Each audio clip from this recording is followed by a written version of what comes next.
Socialism doesn't solve fertility rate crisis. Today we discuss.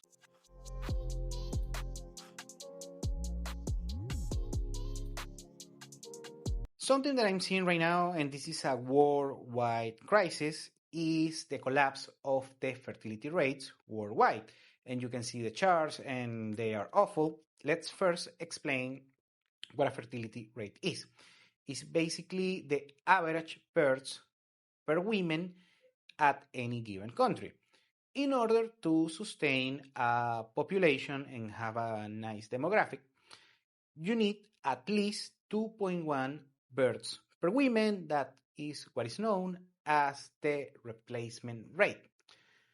However, basically most countries in the world, they are collapsing these particular rates. Let's see a couple of charts here. In Europe is horrendous, these numbers, way below replacement rate. And in Asia is way worse. We can see here South Korea, basically they are on the verge of extinction. Here we can see Japan, also China, several other Asian nations. And even recently, I saw the Chilean fertility rate is it's an apocalypse that you're seeing on Chile regarding their demographics. And this is something that is very concerning regarding the economy overall and society overall. This is more than just economics. Is that there is a saying in economics that demographics are destiny, and the destiny doesn't seem bright for most nations with these horrendous fertility rates. Now, let's discuss why is so bad the fertility rates, the correlation between that and society overall, not just on economic. First, you need a good, beautiful demographics pyramid like this that looks actually like a pyramid.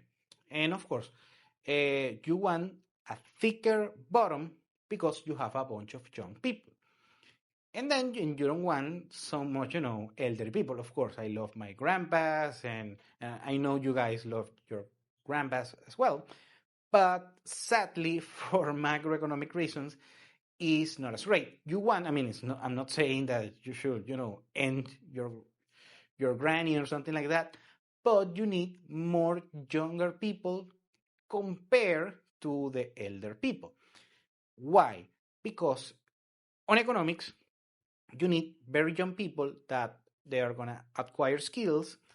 They are going to pursue different objectives in life, establishing a family, a career, a business, a hobby, whatever might be the case. They are going to create something for society, and all of these things help compound not only economics, but culture and creation, architecture, whatever might be the case. These people are going to become creators, and they're going to develop a family, a house, and that keeps running the economy, the transactions, but also how the society overall works, because this is beyond economics.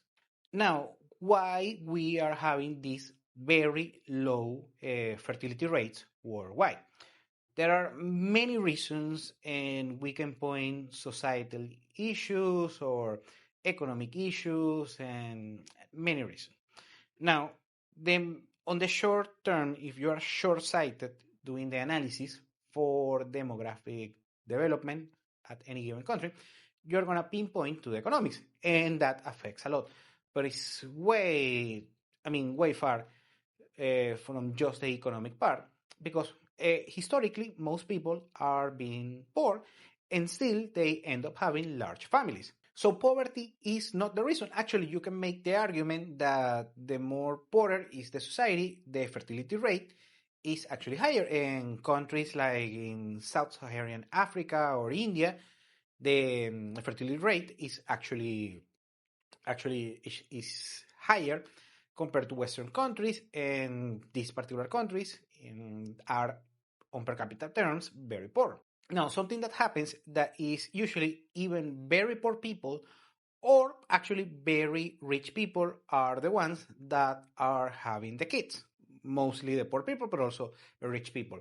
On the middle, usually of the bell curve distribution, is where you see the collapse. And that happens because usually middle class people worldwide, and of course you can pinpoint what you can define as a word, as a middle class, depends on the country and so on, but just for the sake of a conversation. And what happens with the middle class if that they have a particular standard of living that they want to sustain. However, in economics, the necessities are infinite and the resources are finite. Well, the particular case of the middle class is that they are always striving to achieve certain conditions that they might meet or they might not. And they have better planning regarding family planning because usually they want to wait a particular stage in their lives. Usually the poorer people, they don't wait, they just have children and that's it. And the rich people can afford to be more spontaneous with their family planning. Now, there are a bunch of societal issues like feminism, also the development of contraceptions like the pill for women and things like that, and a bunch of societal issues that go, NGOs and cultural things that are very hard to explain, but the manifestation is something actually I discuss in this channel, and I discuss it because I'm concerned about this, is the dating market, because usually on the dating market now is experiencing something that I mentioned a bunch of times here on the channel that is known as inflation or just the cost of dating. And on this particular case, we're on a whole hyperinflation. So the cost of dating is way, way, way more expensive. Because let's put pyramids of men and females. Usually, historically, usually women only went thanks to this particular characteristic that women have known as hypergamy, that they want to choose a man with a superior socioeconomic status. However, the expectation of female is delusional on basically on the past 10 years, 20 years, 30 years, and the trend is getting worse. So basically, let's say middle of the pack women want very successful men that are 1% of whole men's. So, supply and demand, not every woman can have this particular top tier men. They won't settle with the men more on their level. And at the end of the day, you have less marriages, less babies, and so on and so on. Now, there are countries, of course, many countries are worried about this, and they are planning to use a particular strategy. And this particular strategy involves using taxes, either giving tax breaks to the families that want to have children or punishing the ones that they are not interested on having children. And this is something that is being applied in Russia, in South Korea, some other countries in Southeast Asia or Eastern Europe. But those are basically the countries, pushing it hard, these particular strategies. And well, I mentioned socialism, but I mean, this is not socialism, it's just a way of the government in order to intervene on family planning that, well, you can argue is socialism, but that's not the point. The point is that there are not enough tax incentives in order to actually make women have more babies or inspire men on try to, have more babies. And here's why.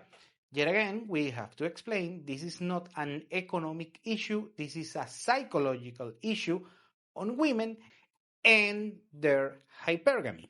Because hypergamy is something about women that they only have, I'm talking on the macro level, on the, very, societal level, they only have two mechanisms of decision making. One is obeying their particular hypergamy, this particular voice on the back of their head that tells them that they have to date celebrities, rich guys, men with a way superior socioeconomic status, and that's nothing that you can do about it. With no taxes, no legislation, you cannot retrieve hypergamy from women. That's the one thing. The second thing is the societal niche that women have. Usually, if women see, for instance, every woman follow a particular trend, or society overall follows a particular trend, women will tend to follow that particular trend as well. And on the past 20, 30 years, on the, let's say, Western liberal democracies and not so much democracies, women cherish a particular shallow and materialistic lifestyle that you see on social media, on Instagram, yachts and travel to Greece, to Mykonos, things like that. You can get the point. This very frivolistic, this very materialistic lifestyle. And only rounding error of men can provide that consistently. So what ends up happening is that women only want a particular top tier status, less than 1%. So the supply and demand for having, raising a family and things like that, only gonna go with a small cohort of men. So that makes basically virtually impossible for women in order to settle and have 2 or 3 kids in order to get, the above the replacement rate. And I don't see how that can change, at least with government strategies or things like that.